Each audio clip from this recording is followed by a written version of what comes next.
This clip is brought to you by SaveWithConrad.com.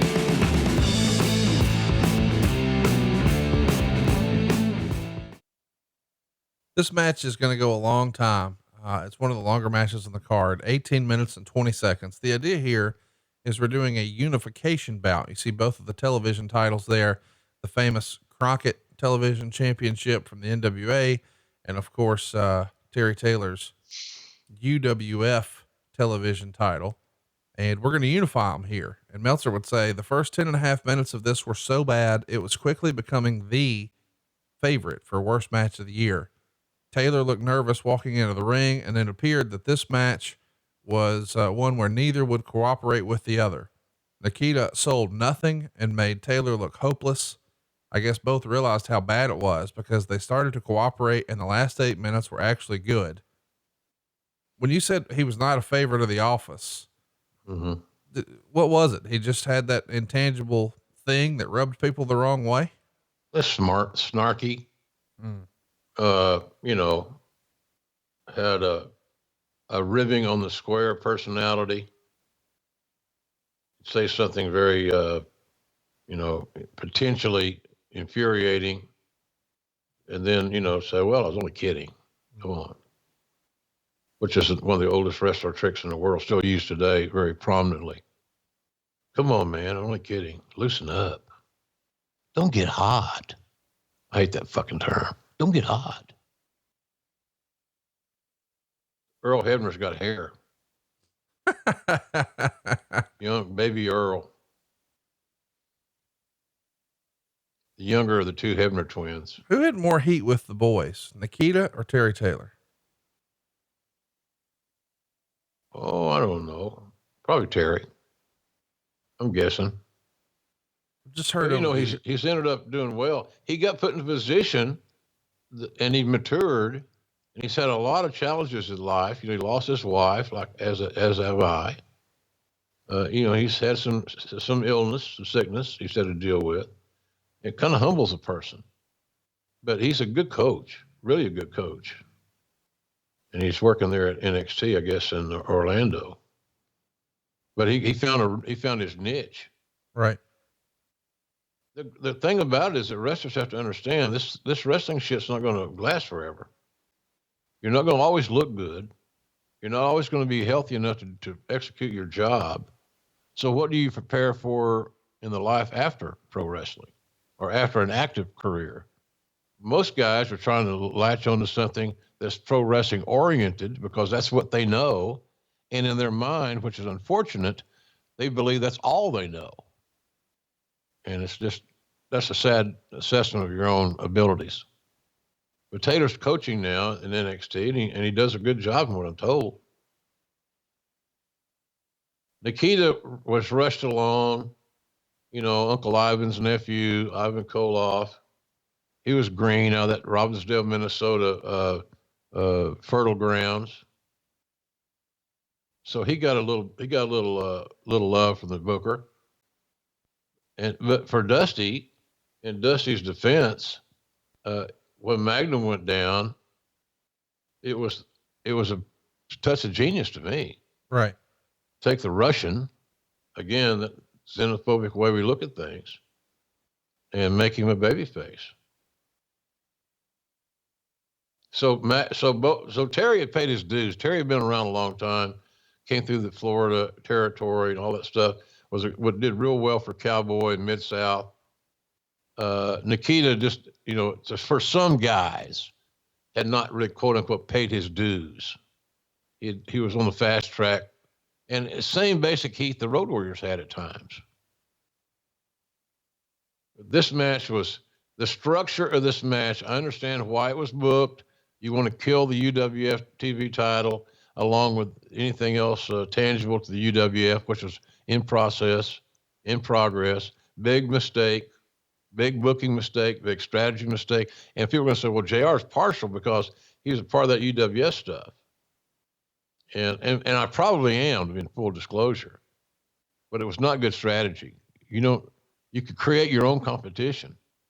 So instead of worrying about the WWF, worry about building the UWF up so they could finally have a collision with the NWA. And if you alternated, so let's say you did two NWA pay-per-views to every one UWF pay-per-view.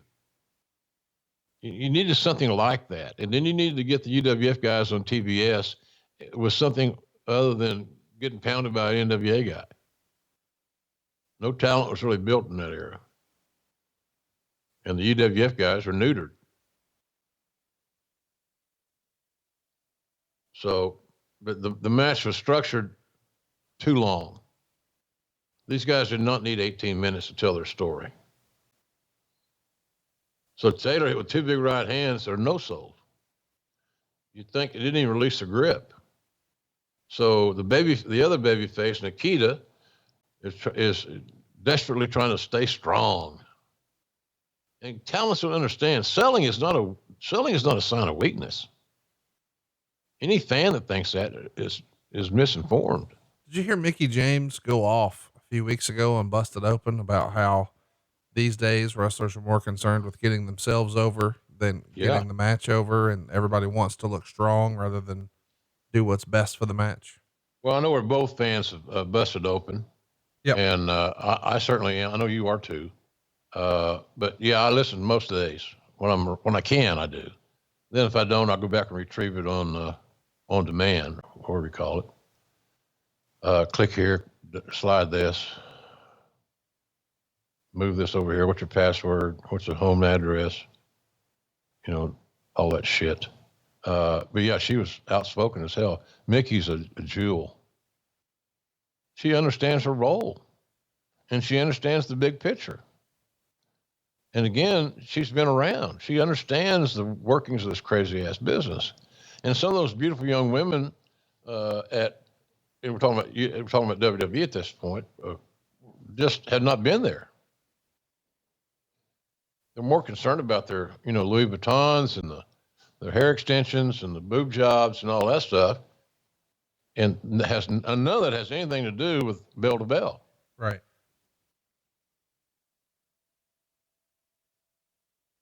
So Terry Taylor is with Eddie Gilbert.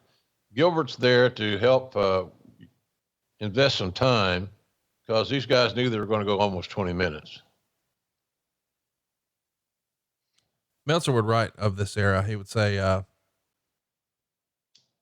normally when a match starts slow and ends good, there's nothing wrong. But the beginning of this match was so bad, it ruined the ending because nobody believed Taylor had a chance. Considering the build-up, most people probably thought that going in. Everything leading up to the match was an example of how not to run a promotion, including the choice of winner for many reasons.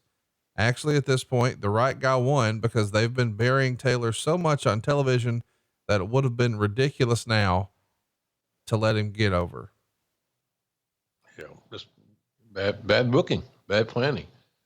And I'm not going to tirade here on Dust. I love Dusty Rhodes, still do. Think about him every day. But, the powers that be, and look, it wasn't just Dusty. Jimmy Crockett was being manipulated by a lot of his incumbent talents. Some of his biggest stars, as they always are, live their life in paranoia and insecurities. So what about me? What about the TV time? What about my pay-per-view payoffs? Can you imagine if you said, well, why don't we do, like I said earlier, let's do 2 NWA pay-per-views to 1 UWF pay-per-view. Well, the guy's going to bitch about those paydays and not having those paydays. They're off. So it was a talent had a lot to do with UWF being neutered and deprogrammed, de-emphasized, better said. Let's mention what we were talking about earlier with this being head to head with Survivor Series. I don't think we've talked about that enough today. Vince McMahon takes it personally that now Crockett decides that he wants to throw his hat into the pay-per-view arena. And so he goes to all of the pay-per-view providers and says, hey, I'm running my own show now on the same day as Survivor Series or the same day as Starcade. And you've got to pick, do you want Survivor Series or do you want Starcade? You can't do both. Yeah. Here's the other part of that equation. And do you want WrestleMania? That's it. He held WrestleMania 4 over their head, with the idea being WrestleMania 3 was a juggernaut for everyone. It exceeded all expectations. And the pay-per-view companies know that as a brand now, a viable brand that fans are going to spend money on. And he says, if you carry Starcade, you will not get WrestleMania 4. And a lot of pay-per-view companies fold and say, you know what? You're right. We want that. Now, of course, there are some strongholds. Believe it or not, there's a couple of spots in California that still carry the show. And there's obviously a lot of folks in the Crockett territory, the Carolinas and whatnot, who are going to maintain that, nope, we need Starcade. Well, here's the result. Whereas, you know, Starcade has been branded and it's a huge deal and everybody wants it. This is not a financially successful pay-per-view. We've talked about how they moved away from Greensboro and they lost a lot of revenue as a result, just based on the lack of ticket sales because they were in a much smaller arena. Greensboro is a huge venue. Now, a lot of people listening to this think, well, it's in North Carolina. How big can it be? Big enough that they hold the ACC tournament there. It is a monster building compared to the UIC Pavilion. So yes, it is in Chicago, but it's not the United Center. It's not the Allstate Arena. It's the UIC Pavilion. So this is a much smaller arena, even than where All In was held. I mean, that held more than 10,000 fans. This only has a capacity of like 8,000. So it is a much different situation, but here's the result. Survivor Series now, which is a brand new pay-per-view that nobody had ever heard of. And it was made strictly to fuck with Starcade, does a 7.0 buy rate. Starcade, which is the granddaddy of them all, because of Vince McMahon's power play, does a 3.3 buy rate. Now, remember, this is the infancy of pay-per-view. So a lot of people will hear 3.3 and think, God damn, that was a huge show. No, it's 20,000 homes. So you've got 20,000 homes who picked up this pay-per-view. And after you paid for your marketing and your satellite time and all of your production expenses, this is a disaster. Payoffs. Of course. And by the way, the payoffs for some of these shows, some of these matches, including the Arn Anderson, Tully Blanchard one, is so puny that it is the impetus for them to leave. This is, whether we talk about it often or not, the beginning of the end for Jim Crockett Promotions. A year from now, they will be sold to Ted Turner, and the downhill slide. I think a lot of people would point to the acquisition of the UWF back in April, and perhaps that's it. They took on a bunch of new debt that they didn't understand, and they had to shoulder it. And of course, an expanded roster from a territory that was admittedly dying. But that wasn't enough. You pile on this pay-per-view fiasco. Had it been in Greensboro, there would have been another 400 grand there. Had it been something where they weren't being competitive on pay-per-view and Vince McMahon not made the power play, who knows what could have been possible. But when 20,000 homes buy it, this is a money loser all the way around. Yeah. And it's sad to me, and it kind of pisses me off that the UWF gets blamed for some of this shit. The buying the UWF was Crockett bought the UWF for $2 million. That's what I think it was Cowboy finally got out of it. It wasn't like, life-changing money of 10, 20, 15, whatever $1 million. It wasn't. And the fact that you got talents like Steiner and Sting, in there, among others, just, Sting alone was a great acquisition. Right. And maybe that announcer they hired was okay, but it wasn't, it wasn't a death knell. It was how it was managed. It's like saying, well, we're going to get this football team. We get this kid named Peyton Manning. We're going to play him at split wide receiver. He's out of position. He's not in a position to help you like he can. And that's kind of where we were there.